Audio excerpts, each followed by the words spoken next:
Lantas bagaimana keseriusan dari Kaisang Pangarep untuk maju di Pilkada Depok dan apakah ada maksud terselubung nih dari PSI untuk meminang Kaisang maju menjadi wali kota Depok?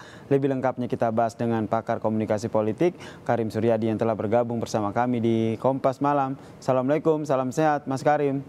Waalaikumsalam, Yasir, salam sehat. Nih terbaru PSI minta dukungan nih ke ayah dari Kaisang sekaligus Presiden Joko Widodo. Kira-kira bakal direstui atau ya udahlah angin lalu aja nih? Yasir, ada pepatah dalam politik. Hmm. Seorang politisi itu harus seperti ikan. Dia harus membuat riak agar hidup. Jadi menurut saya ya layaknya sedasar ikan, ini sebuah riak yang diciptakan agar ada gelombang, agar udara masuk. Seriuskah ini? Saya tidak bisa menanggapi ini secara serius. Kenapa? Karena ada 3 alasan.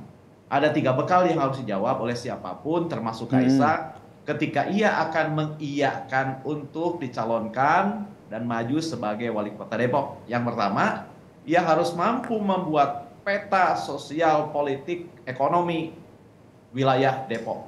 Dan saya yakin itu tidak ada dalam benak Kaisang. Sebab dia tidak pernah tinggal di Depok, dia bukan warga Depok, dia tidak mengalami, dengan kata lain, Depok bukan landscape-nya Kaisang. Depok bukan wilayahnya Kaisang.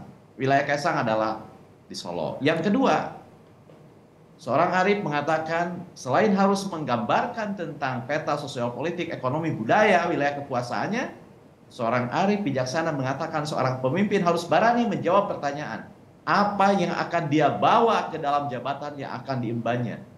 Yang dibawa ke sini adalah political deposit berupa pengalaman yang relevan dengan jabatannya. Silakan jawab oleh Kaisang. Apakah dia punya pengalaman jabatan yang relevan bagi tugasnya sebagai wali kota. Dan yang ketiga, apa yang dia cari dengan menduduki jabatan itu. Saya yakin 2/3 jawaban itu akan sulit dijawab oleh Kaisang. Pertama, karena dia belum memiliki pengalaman yang memadai untuk menduduki jabatan sebagai wali kota. Dan kedua, tidak memiliki modal sosial, politik, pengetahuan, dan lain-lain. Oke, tadi Mas Karim mengibaratkannya sebagai ikan gitu. Peribahasa ikan ini merujuk pada PSI begitu, Bang? Nah, siapa aja yang merasa gitu, yang merasa politisi, bisa PSI-nya, bisa Kaisangnya, bisa Erina, bisa siapa, bisa juga Gibran kan gitu ya. Sebab saya yakin apa yang dikatakan Gibran juga bersayap ya. Awalnya mengatakan setuju dengan PKS, tapi ujung-ujungnya saya kembalikan kepada rakyat untuk memilihnya kan gitu ya. Kan sebab biasanya kampanye itu kan tidak selalu dengan mengatakan ya, dan orang yang ingin itu tidak selalu mengatakan mau gitu ya. Apalagi dalam politik. Politiknya high contact lagi sesuai dengan budaya Indonesia. Seringkali apa yang dikatakan tidak seperti apa yang dimaui, dan seringkali apa yang mau tidak pernah dikatakan. Mas Karim, kita bahas satu-satu nih. Pertama dari PSI-nya dulu deh yang baru ngasih tahu ataupun ingin minta restu. Berarti ini hanya apa ya? Bisa saya katakan gimmick begitu dari PSI untuk mendapatkan perhatian seperti ibarat pepatah yang tadi Mas Karim sampaikan. Ya, saya melihatnya justru ini agak satir gitu ya. Dia itu kan akan melamar Kaisang. Mengapa harus meminta restu kepada presiden? Kalau bukan bapaknya, apa artinya? Ini menegaskan bahwa patronase politik di Indonesia itu makin kental, dan secara tidak sadar dia mengumumkan bahwa kekuatan politik Kaisang itu ada pada ayahnya, ada pada bapaknya. Andaikan Kaisang bukan putranya presiden, apakah PSI akan melamar? Dengan begitu, ini menegaskan bahwa dalam kerangka ini kekuatan atau modal PSI mencari perhatian terhadap Joko Widodo begitu ya, Mas? Ya, ada pada hubungan darahnya, dan demokrasi tidak sehat ketika mekanisme didasarkan atas pertalian darah. Sebab berkah demokrasi itu adalah jaminan kesamaan di dalam kesempatan gitu ya. Dan kalau jaminan kesamaan di dalam kesempatan itu disederhanakan menjadi hubungan darah, silsilah dan golongan darah, mati demokrasi kita. Oke, berarti ini terlebih kalau kita lihat PKS sendiri juga mengklaim bahwa usulan yang disampaikan oleh PSI ini karena memang PSI tidak punya tokoh begitu. Ya, sebagai partai baru, dia diisi oleh orang-orang muda, energik, pandai membuat manuver. Jadi sebenarnya menurut saya dari sisi teknik ini sangat kuat gitu ya.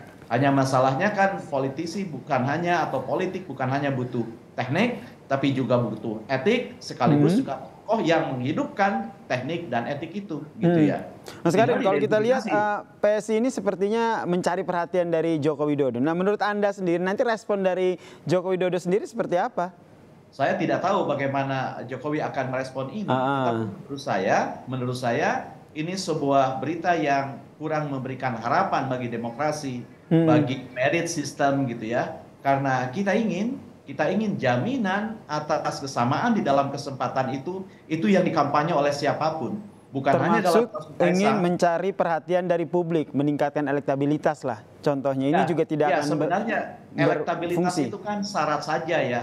Intinya adalah substansinya. Seperti yang kita tunggu-tunggu sekarang, misalnya siapa wapres, justru yang kita tunggu adalah soal kelayakan.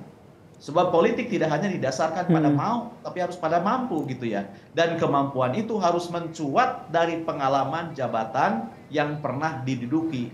Itu yang secara teori disebut dengan political deposit.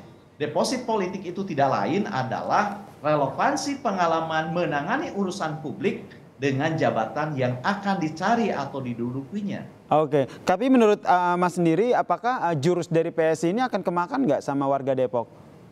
Ya, saya yakin Depok itu kan wilayah kota ya yang cukup terpelajar begitu. Namun karena kedekatan geografis, proximitas emosional antara Depok dengan Kaisang belum terbangun, agak sulit itu. Agak sulit ya? Ya, untuk hari ini nyaris seperti melempar api ke dalam gundukan kayu basah gitu ya. Yang nggak nyala-nyala begitu ya, susah nyalanya begitu ya. Itu ya, tapi kan politik bukan soal berhasil atau tidak, tapi betul. yang penting dilakukan seperti ikan membuat riak gitu ya. Dan akhirnya seperti pepatah tadi, ikan membuat riak, yang akhirnya terpengaruh juga nampaknya disambut juga nih sama Kaisang. Beberapa kali di Instastory yang diunggah oleh istrinya, sepertinya kayak memberikan sinyal-sinyal. Atau Anda membacanya seperti apa nih respon dari Kaisang ini? Saya tidak membaca itu sebagai kode kuat, sebagai respon atas isu ini gitu ya. Ya itu kan kalau kita melihat beberapa kejadian sebelumnya, ya Mas Kaisang kan rajin membuat konten. Saya melihat itu sebagai sebuah kebetulan saja, sebab jika akan merespon ini dengan serius, ya sekali lagi, sebab jika dia ingin merespon dengan serius, pasti yang dimunculkan bukan konten lagi belajar kampanye, bukan konten lagi belajar pidato, tetapi akan ditunjukkan bagaimana kedekatan dia dengan Depok, bagaimana dia punya pengalaman yang relevan untuk dibawa sebagai wali kota, bukan soal belajar pidato atau kampanye. Atau kita bisa membacanya. Atau kita bisa membacanya Kaisang memang ingin maju tapi nggak di kota Depok begitu. Bisa dibaca ke arah sana nggak Mas? Bagi saya kriteria seorang pemimpin di mana saja sama. Dia harus bisa menggambarkan peta sosial politik, demografi, ekonomi, kemampuan daerahnya. Yang kedua memiliki wilayah pengalaman yang relevan dengan jabatan yang dikejarnya. Dan yang ketiga punya visi yang jelas tentang apa yang dia cari gitu ya. Apakah dia akan maju di Solo? Secara geografis dia dekat, secara emosional dia dekat, tetapi pertanyaannya, apakah dia sudah memiliki pengalaman yang relevan untuk dibawa ke dalam jabatannya sebagai wali kota?